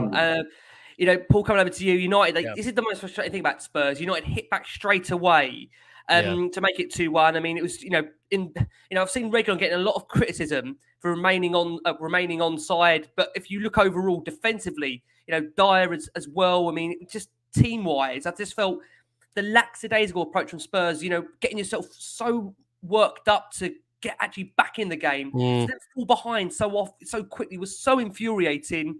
And then we had the moment, Paul, going on to the second half, where 2-2, Harry Maguire turning the ball into his own net. Now, what seems to obviously got a lot of headlines on social media was the way Christian Romero reacted, where he bent down and he screamed in Harry Maguire's face, which coincidentally we saw Gary Neville, obviously again Roy Keane afterwards, and our own Michael Dawson on there, just saying, obviously it came back to haunt him. Are you in favour of that? A lot of people love their pardon the shithousery from Romero. I mean, do you have a view on that, Paul? You know what? I'm not in favour of it, but am I really that bothered? I mean, come on. I mean, it's just... It doesn't really matter. I mean, can you imagine the amount of things that are said during a football match that we don't hear? The fact that he leant over there and gave him the big one. To win that game, everyone loves it, right? What? Yeah. If we're going to win the game, no one cares. What? I mean, if Harry Maguire had done it to a Spurs player, you'd just think, there's no need for... But whatever. It really isn't anything that's going to bother me, and I don't think it's going to bother him either. So what? But... it was a lovely goal he scored, though, wasn't it, Harry? Oh, I must say, Paul, the only concerning stat that comes out of that is that own goal. That's the 5th of the season for Tottenham, and they're moving 3 clear and in the race now for our third top high scorer. It's not bad, is it? Quite remarkable, that, isn't it? I mean, player. Well, I wonder how we're going to do goal scorer. Can you imagine if it continues and the goal scorer of the season? Do you get them all in to present the award to? I don't know. Will you do this award? Can we all come and watch you do that one? That'd be great. Yeah. For that one. Yeah, so we're going to sign a new striker. It's actually 4 defenders from other sides that we're actually going to bring along to play. Yeah, it is a strange one, though, isn't it? I mean, let's not forget the 2 goals that we did score. It was an own goal and one was a penalty. Exactly. So, we didn't actually score properly from open play anyway. No. Disappointing. Back to the point we made earlier, didn't it? Is that we didn't create enough chances. Like, the Hair didn't really have much to do. At the end of the day, you've got Manchester United there for thank you, Karen. Happy days. You got Manchester United there for a taking, and we didn't go after them. And that's what we said at the beginning of the show, wasn't it? Yeah, we were outside the box. We're in the final third, and it's like, right now, where's the ball gonna? When are we going to see the killer ball? Where does it go? Is someone at least just going to have a shot? Just get the ball and have a go. And that's, you can never forgive any side that at least does it. At least you can have a pop at it. Then fair enough. But no, it wasn't to be. Such as Ronaldo, obviously, you can tell I'm trying my least to talk about Ronaldo, but unfortunately, I have to say, for Ronaldo, obviously scoring that hat trick in the nature he did, he got away from Romero. He rose above Doherty to head home. And for Ronaldo now, to put it in context, it's 14 goals against Tottenham. He's now scored the most goals for club and country in FIFA history. It's number 807 for him. But I think, Lee, what will take more of the headlines again with Romero is more, again, it's a mixed display from him. He initially had, Ronaldo before being pushed away, letting him go for the Portuguese's 3rd goal of the game. Lee, as good as he is defensively, and what I mean is on the ground, there's a lot of talk. I know Jason has said often on this show, aerially, there is that big concern about Romero. Do you agree? Again, another example of that tonight? Yeah, I do. I said it after the City game. Obviously, I wasn't on the last one on Spurs, but again, there's certain players in the squad that everybody feels comfortable with having a go at. For example, Harry Winks. Let's all have a pop at Harry. Lots of people do that. but some don't feel that we can have a go at Son. Like, for example, I don't feel like I can have a go at Son as much. Romero fits into that category. I think he's a really good player. I really like him. I think he's a really good defender. But he was at fault for the Man City penalty. And because we won the game 3-2, that kind of gets glossed over. But he under pressure, gave away a penalty in the 92nd minute at the Etihad. He was at fault for the Burnley goal, right? 100%. He was at fault for the Burnley goal, got caught. And again, it was a problem between him and Doherty today. I don't know whether it's because I'm just stupid.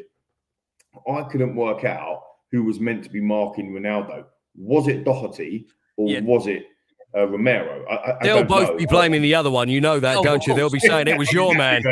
I'll tell you it was your man. And the other one's going, was it? It's that Spider-Man moment, isn't it? It's that Spider-Man moment. To me, to you. Yeah, exactly. But I think it's, so I don't actually know what went on there. Like, I think you would bang on that they'd be arguing with each other about it. Ronaldo was just classy to make that happen. Yeah. But if you're Romero and you're the centre back and you've got to be tasked with marking one of the key people, one of their key strikers, and he was nowhere near him. So even that time when Sonshu shouted in Bergwijn's face against Leicester and went and gave him large, and it made Bergwijn angry, and then he scored them 2 goals. Yeah. Romero's gone and done it to Maguire tonight and whatever, and then he's lost his man in the box, and Ronaldo scored the winner.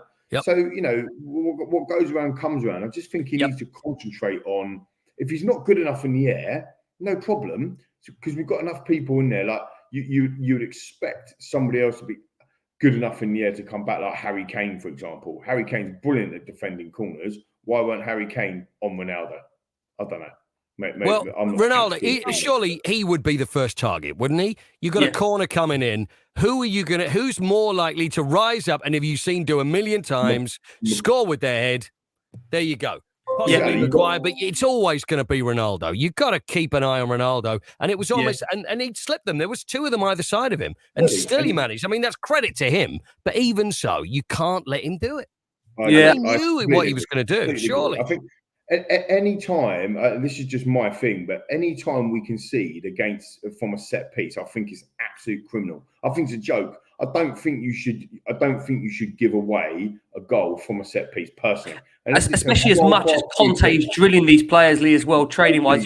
This is the number one thing of his art is defending. I can't have it. I totally agree with you both. I can't have somebody from a corner scoring. I can't have it. To me, it's not right. The first goal, Ronaldo scores. Yeah. You can say they should have pressed out and whatever, but come on, man, it was a brilliant strike, fair play.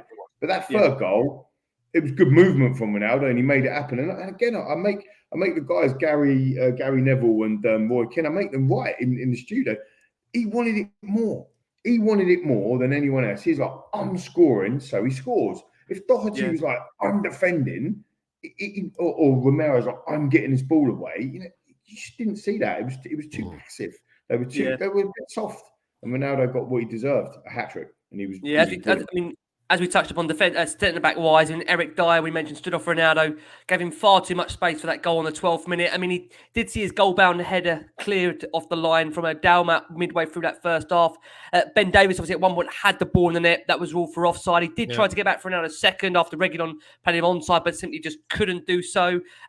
Touching quickly, guys, up on the central midfielders, Paul, Rodrigo Bentancur, I think it's fair to say that, listen, that's probably my first poor game for Spurs so far, and I'm allowed to say that because, I can just say that, and I have just said that. Well done. Would you agree, Paul, that's my first poor game so far? Yeah, I think so. It's, I'm always very wary about new signings, and I'm going to give them plenty of time, whether they're bad or whether they're good. We've seen so many good signings, we've seen so many signings at the club over the years that come in, you think, this is the second coming. Here they are. Kulusevski, we got Bentancur, and okay, and I'm happy, and, I'm probably more happy with Kulusevski at the moment. Bentancur, it's so early. It's so early. So I don't really want to be going, I think this guy's got it. I think this guy hasn't, because it's going to take time to go one way or the other. So, I'll take the fifth on that one, I reckon. My biggest problem there, Was that Richard, says I was way too cocky tonight. Well, there you go, Rich. Sorry. That's what happens when you have a few appearances go to your head, isn't it? The way. You know, overall, Lee. I mean, listen, he did play some nice passes during the game, but as it wore on, it wasn't his best showing, was it? Really? And listen, let's hope for better games ahead because he's had a great start so far. I think it was his worst game in a Tottenham shirt, which is okay because I agree totally with what Paul just said. He only played 6 times. I do think Tim Sherwood's in his head. Some of the comments that Tim Sherwood made about him this week were way off the mark. I think it got to him. He must have been reading the Tim Sherwood column or something because he did give the ball away quite a few times tonight. And it was a bit sideways. It was a bit sideways as well tonight. Interestingly, and it was a bit sideways as well. Yeah, but again, it's working out as a team. This is why I'm not sure it's about individuals. I think as a team, it's working out. How do we break teams down that are in front of us? Like, you know, when they're behind us, it's a lot easier. Like we find that a lot easier, as we said, and Maya made some brilliant points earlier on that. But actually, when they're in front of us and you can see them all in front of us, how do we break them down? And, you know, I think, you know, was it triangle on FIFA? I mean, I'm too old to play FIFA, to be fair, but is it triangle on FIFA, through ball, right foot? There was none of that going on tonight. There was no neat passes being threaded through or anything like that. Do you know what I mean? It felt like we'd get the ball, we'd look up, loads of red shirts everywhere. Should we go backwards or sideways? So I do think that you did have a bad game. You didn't have your best game tonight, Rick. Let's hope I'm in better form come Brighton, of course.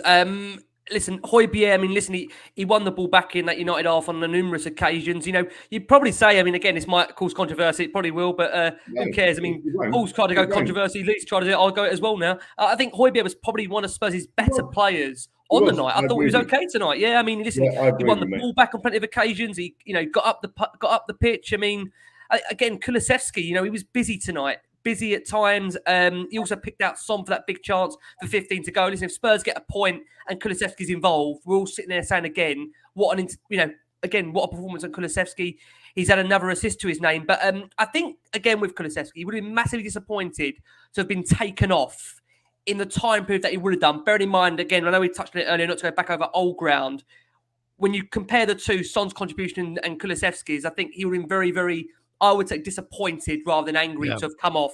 But again, listen, you look at our subs that we made, Mora really did little to impact that game. I wouldn't have taken him off, lads, listening to viewers. I personally wouldn't have taken Decky off. I'd have left him on the pitch. Yeah.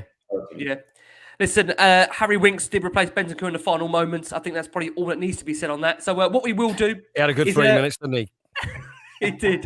What we will do is we will go for our final break of the show for our listeners on audio, and taking you into that break, we've got a brilliant preview from one of our Brighton podcasters that have very kindly turned this around for us today. He's just come, I just went back from the Amex actually after watching his side get beaten by Liverpool. So thank you very much to him for that preview. I must just also say very quickly for our watching audience on YouTube, we are absolutely delighted to be sponsored by NordVPN. So Nord are, of course, a secure, fast and incredibly easy to use VPN. If only, unfortunately, we had the Harry Kane of VPN in terms of defensive-wise. They've got over 5,200 servers across 59 countries. They automatically select the best server based on location loads and your specific needs. You have a great opportunity to save on certain apps like YouTube Premium. And again, for me personally, I've found that once you change your location settings to the likes of India and also Argentina, you're able to give a massive discount on the YouTube Premium. We've got a special, at the moment, competition running where you can use the code LWOS. So that website is www.nordvpn.com/LWOS, where you can get a huge 1 month discount for free and a bonus gift. So make sure you check that out. And I know Lee McQueen has actually got NordVPN. I'm just on it now, Rick, actually. I'm just checking out my Nord, making sure it's running all right. And it's all running really well. Are you watching the Icelandic Coronation Street again there, Lee? Is that what it is? That's what it is, mate. It's fantastic. I love that because it's usually on about now. I love it on there. Where would I be without mine? I'll tell you. I'll tell you what, I wish someone could tell me to watch... I wish someone would tell me to watch that instead of this tonight. I want to watch the Omnibus of EastEnders on there. In the, the Omnibus is on later, mate. Don't worry. We've got it on there. Yeah. Thank God for that. Where will we be without NordVPN? There you go. Even Paul Coyte there, a big fan of it. Right, I do. guys, I love it. It's a quick turnaround for us, for Spurs, which might be a good thing. We're playing Brighton up next for Tottenham Hotspur. That comes our way, of course, midweek next week. It's a Wednesday night for us. So, Paul, is that a good or a bad thing? A game comes that around quick? Does that give a chance to recover? Based on the consistency, Paul, it's a guaranteed win, isn't it? Isn't it ridiculous? You know what? This is the way I'm thinking. As stupid as it is, I am thinking now, okay, win, loss, we're due a win. So, you know what? I just don't know what to think. Obviously, I prefer us to play as soon as possible after a game that I'm so frustrated so we can get stuck into that. And I do expect we'll go out there and win. But again, we're so incredibly inconsistent and always hilariously inconsistent. Who knows what we can do there? Why not? You know, we absolutely need to. We absolutely need to be winning this game.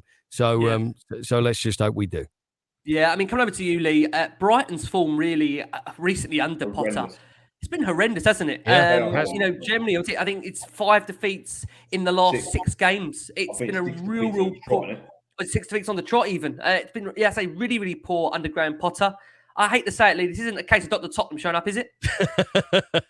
Well, look, I mean, let's have it right again, right? They've drawn a lot of games. So even when they were like 5th or 6th in the Premier League earlier on in the season, and, you know, people were hashtagging Potterball, Rick, I think you were, and people were talking about Potter and this, that, and the other. You don't become a bad coach overnight. You don't become a good coach overnight. It takes a period of time and both things to happen. But they've drawn a lot of games. So they've actually only lost... they've only actually lost 9. We've actually lost more games than them. I think it says there 5 defeats in 5. Won 12 games, which is where it's hurting them. But they've lost their last 5 on the trot in the Premier League, as you said. I think it's even 6, and they've had some horrendous results, like lost at home 3-0 to Burnley. Not being funny, and you know they're woeful. They're woeful. They keep the ball well. They don't score goals. If we can go to Brighton and score first, we'll win the football match. Simple as that. We will win the football match. And I think they're another team there for the taking. You know, I say this quite a lot, so I could probably get pelters. But my sister's a Brighton season ticket holder. That's why I'm giving her a little bit of jip while I'm on the show now. She watches it on, so we're going to come down there, sis, and give you a damn good thrashing. The old Brighton, but look. Anything can happen. The problem with that win-loss situation, Paul, is if we beat Brighton, it means we lose to West Ham. And I know. Oh, God, yeah.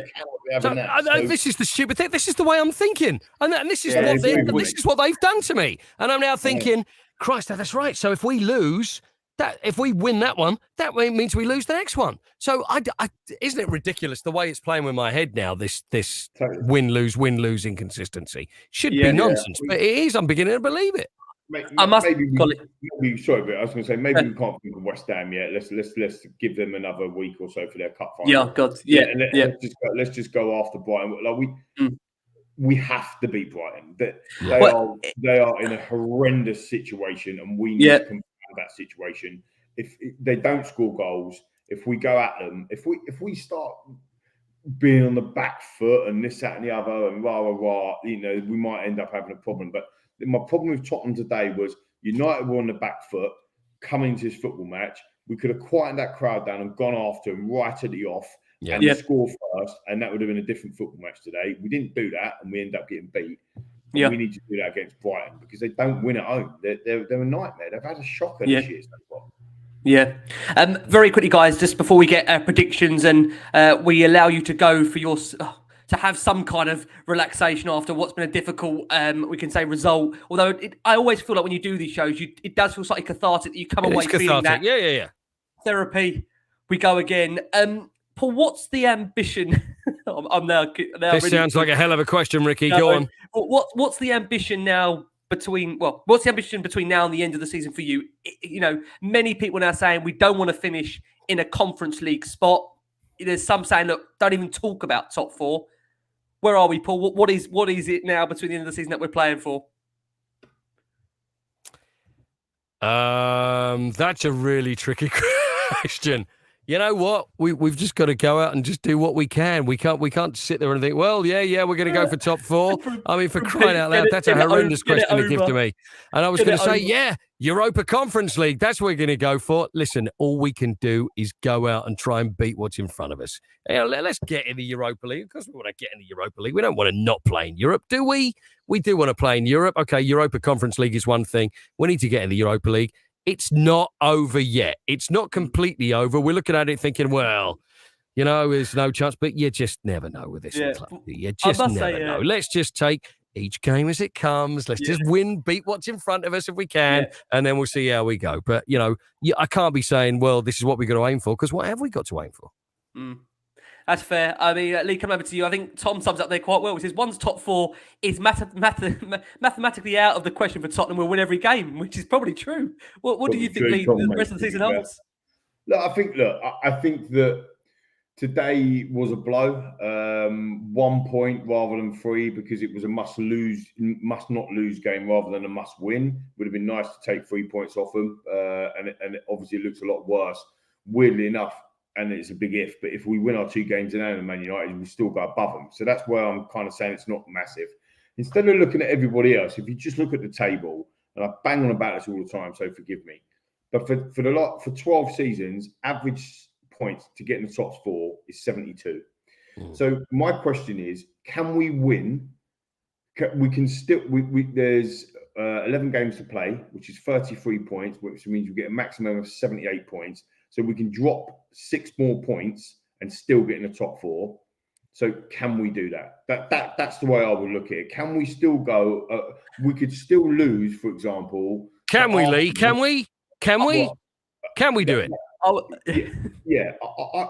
would say that under this manager, we've proven that we can go on a run of 8-9 games unbeaten. So we know that we can do that. We've probably had the best results against them other United, Arsenal, West Ham. We've probably had the better results, beating City, drawing with Liverpool, thrashing Everton, smashing Leeds. I think we've had better results than them.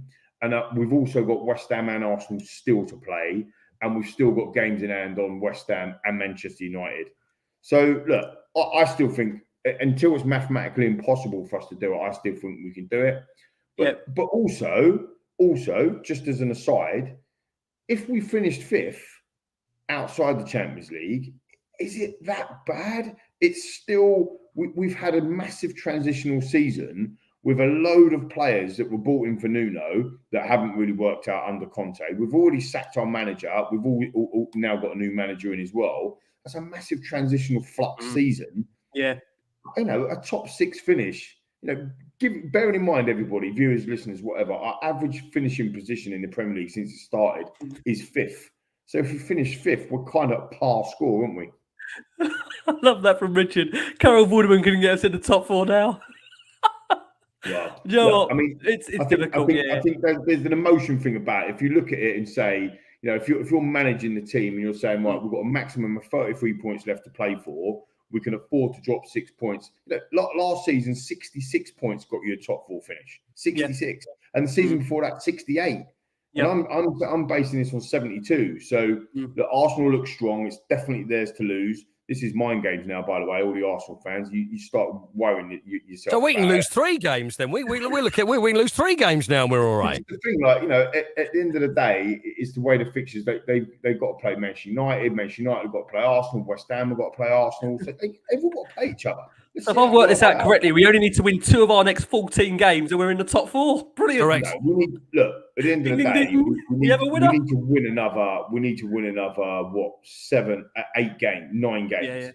That is a massive ask. That's what we've got to do if we're going to have a chance of doing it. But if you're going to go and win the FA Cup, you've got to win 7 games, haven't you? So that's the way it looks. We haven't won that since 1991, Lee. No, exactly, mate. Exactly. It's about. If you want to go and win the Champions League, I'm pulling your leg. I'm just pulling your leg. Let's go and do it. Let's go out and win these bloody games. Then the worst thing you can say to any Tottenham fan is, "Don't worry, guys. They're all cup finals now." Yep. Yeah, that's true. We don't. As long as they're not all cup semi-finals, then we're going to be all right. All cup quarterfinals. We're not sure. I tell you.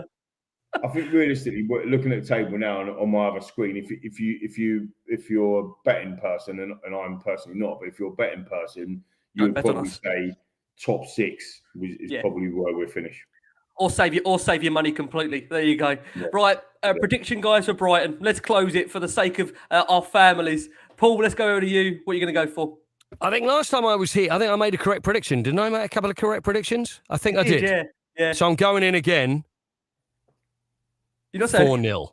4-0 Yes, Spurs. baby. Yes, Paul. Come on. 4-0 for Spurs. Yes. Away at the Amex. Bring it on. And I must say, Paul is back with us next month. So we will hold him to that when we see his delightful face again. We're looking forward to that. Yes. Okay. You can hold me to that. 4-0. 4-0, no pressure. Lee, what are you going for? Maybe 3. I'm maybe going 2. It'll be 1-1 by the time it's finished. I'm going with Coyte's second prediction. I'm going for 3-0. I think we'll have a clean sheet. I think it'll be the Son and Kane show again. I think they'll leave way too much space in behind there. Keep the football because Brighton like to do that. They won't score. We will, and we'll score 3. Come on, you Spurs. There you go. I'm going to go for a late 2-1 win to Spurs. I must say, come on, Ricky. What's going on? I'm going for a late 2-1. Late 2-1. It's Spurs.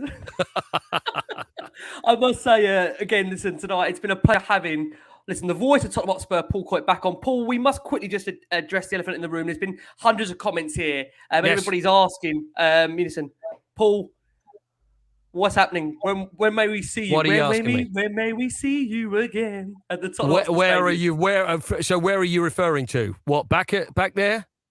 I'm saying back at home, and where our pre-match day ritual. Any chances? Is anything? There's chances. We'll see. Yeah. Well, maybe. Yeah. Yes. Maybe. Let's hope so. Paul. Let's hope so. Coyte keeping us on a cliffhanger. Huh? There you go. Coyte keeping us on the cliffhanger as usual. Bless him. We love him. As soon as I know, I'll let you know. I promise. Amazing, Paul. Very quickly before we let you go, where can everybody find your incredible work? My incredible work, Talk Sport every morning, 5 till 6. I know you're both up at that time and listen every morning. I really appreciate that. I am, baby. Bless you, Lee. I knew you'd be up. At that time. I knew you'd be up. And then straight over to GB News with Eamon Holmes. Then see, the thing is, he's a Man United fan, so I'm not going to like going in on Monday morning, but there as well. So give us a go, nice and early, 5 till 6. Amazing, Paul. Listen, love to have you back on. We're always looking a pleasure, to boys. hearing Love it. And seeing you very, very soon. And Lee, you've also got your own podcast out as well. Very quickly, where can we find that? Now there's only 3 episodes left. So I've been covering The Apprentice this year, class of 2022, in the line of hire. You can follow me at Lee McQueen. You get all the details there. Our next live show is with Apprentice winner Alana, who is set up ridiculously by Alana, which is absolutely brilliant.